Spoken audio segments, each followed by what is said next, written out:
కార్తీక మాస నియమాలు, విధులు.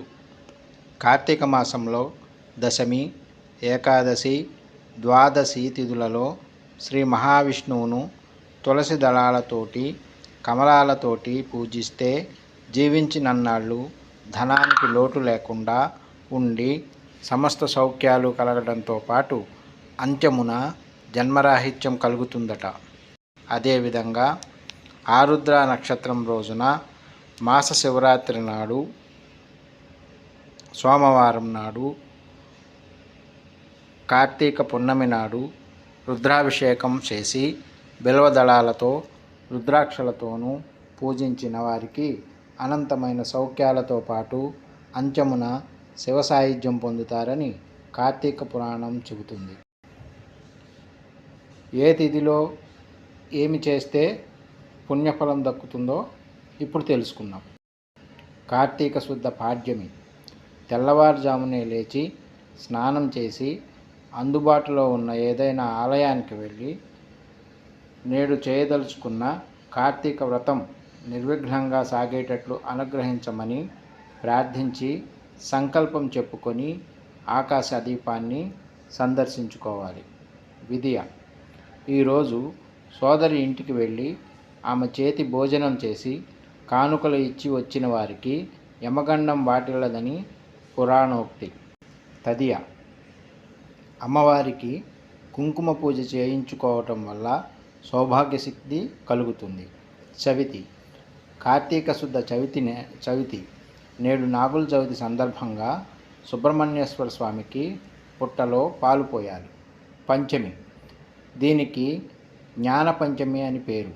ఈరోజు సుబ్రహ్మణ్య ప్రీత్యర్థం అర్చనలు చేయించుకున్న వారికి జ్ఞాన వృద్ధి కలుగుతుంది. షష్ఠి. నేడు బ్రహ్మచారికి ఎర్రగళ్ళ కండువా దానం చేస్తే సంతాన ప్రాప్తి కలుగుతుందని ప్రతీతి. సప్తమి. ఈరోజు ఎర్రని వస్త్రంలో గోధుమలు పోసి దానం ఇవ్వడం వల్ల ఆయుష్ వృద్ధి అవుతుంది. అష్టమి. ఈ గోపాష్టమి నాడు చేసే గోపూజ విశేష ఫలితాలను ఇస్తుంది. నవమి. నేటి నుంచి 3 రోజుల పాటు విష్ణు త్రిరాత్ర వ్రతాన్ని ఆచరించాలి. దశమి. ఈరోజు రాత్రి విష్ణు పూజ చేయాలి. ఏకాదశి. ఈ ఏకాదశికే బోధనైక ఏకాదశి అని పేరు. ఈరోజు విష్ణు పూజ చేసిన వారికి ఉత్తమ గతులు కలుగుతాయి. ద్వాదశి. ఈరోజు క్షీరాబ్ది ద్వాదశి. నేటి సాయంకాలం ఉసిరి మొక్క, తులసి మొక్కల వద్ద దామోదరుని ఉంచి పూజ చేసి దీపాలు వెలిగించడం సర్వపాపాలను నశింపజేస్తుంది. త్రయోదశి. ఈరోజు సాలగ్రామ దానం చేయడం వల్ల సర్వ కష్టాలు దూరమవుతాయి. చతుర్దశి. పాషాణ చతుర్దశి వ్రతం చేసుకునేందుకు నేడు మంచిది. కార్తీక పౌర్ణమి. మహాపవిత్రమైన ఈరోజు నదీ స్నానం చేసి శివాలయం వద్ద జ్వాలాతోరణం దర్శనం చేసుకోవడం వల్ల సర్వపాపాలు ప్రక్షాళనవుతాయి. కార్తీక బహుళ పాడ్యమి. ఈరోజు ఆకుకూర దానం చేస్తే శుభం. విధియ. వనభోజనం చేయడం వల్ల విశేష ఫలాలను ఇస్తుంది. తదియ. పండితులకు, గురువులకు తులసిమాలను సమర్పించడం వల్ల తెలివితేటలు వృద్ధి చెందుతాయి. చవితి.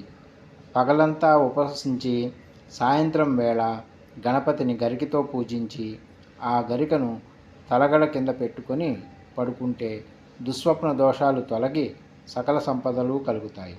పంచమి. చీమలకు నూకలు చల్లడం, శునకాలకు అన్నం తినిపించడం శుభ ఫలితాలను ఇస్తుంది. షష్ఠి. గ్రామదేవతలకు పూజ జరిపించటం మంచిది. సప్తమి. జిల్లేడు పూలతో గుచ్చిన దండను ఈశ్వరునికి సమర్పిస్తే సంపదలు వృద్ధి అవుతాయి. అష్టమి.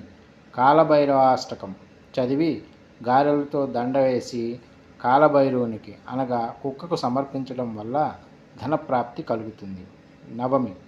వెండి లేదా రాగి కలశంలో నీరు పోసి పండితునికి దానమిస్తే పితృదేవతలు తరిస్తారు. దశమి నేడు అన్న సంతర్పణ చేస్తే విష్ణువుకు ప్రీతిపాత్రులై కోరికలు తీరుతాయి.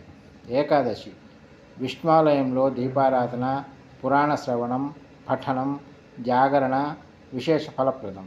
ద్వాదశి అన్నదానం లేక స్వయం పాకం సమర్పించడం శుభప్రదం. నవగ్రహారాధన చేయడం వల్ల గ్రహదోషాలు తొలగిపోతాయి. చతుర్దశి ఈ మాస శివరాత్రి నాడు చేసే ఈశ్వరార్చన, అభిషేకం అపమృత్యు దోషాలను, గ్రహబాధలను తొలగిస్తాయి. అమావాస్య నేడు పితృదేవతల పేరిట అన్నదానం లేదా ఉప్పు పప్పుతో కూడిన సమస్త సంభారాలను దానం చేయడం వల్ల పెద్దలకు నరకబాధ తొలగి స్వర్గసుఖాలు కలుగుతాయి. ఈ మాసంలో చేసే దాన జపాల వల్ల అనంతమైన పుణ్యఫలాలు ప్రాప్తిస్తాయి. అయితే అలా రోజు చేయలేని వారు కనీసం ఏకాదశి, ద్వాదశి, పౌర్ణమి, సోమవారాలలో లేదా ఒక్క పౌర్ణమి లేదా కనీసం ఒక్క సోమవారం నాడైనా సరే నియమనిష్టలతో ఉపవాసం ఉండి గుడికి వెళ్ళి దీపం వెలిగిస్తే లభించే పుణ్యఫలాన్ని వర్ణించడం తన వల్ల కాదని బ్రహ్మ చెప్పాడు అని పురాణాలు చెప్తున్నాయి. కార్తీక పౌర్ణమి నాడు పగలంతా ఉపవాసం ఉండి రుద్రాభిషేకం చేయించి శివాలయంలో మట్టి ప్రమిదలో 360 ఒత్తులను ఆవునేతితో వెలిగిస్తే సమస్త పాపాలు భస్మీపటలమై ఇహలోకంలో సర్వసౌఖ్యాలను అనుభవించి అంత్యలో పుణ్యలోకాలు పొందుతారని కార్తీక పురాణంలోని అనేక గాథలు, ఇతివృత్తాలు, ఉపకథలను బట్టి తెలుస్తుంది. క్షీరాబ్ది ద్వాదశి వ్రతం, సత్యనారాయణ స్వామి వ్రతం, కేదారేశ్వర వ్రతం కార్తీక మాసంలో చేసుకునే వ్రతాలు.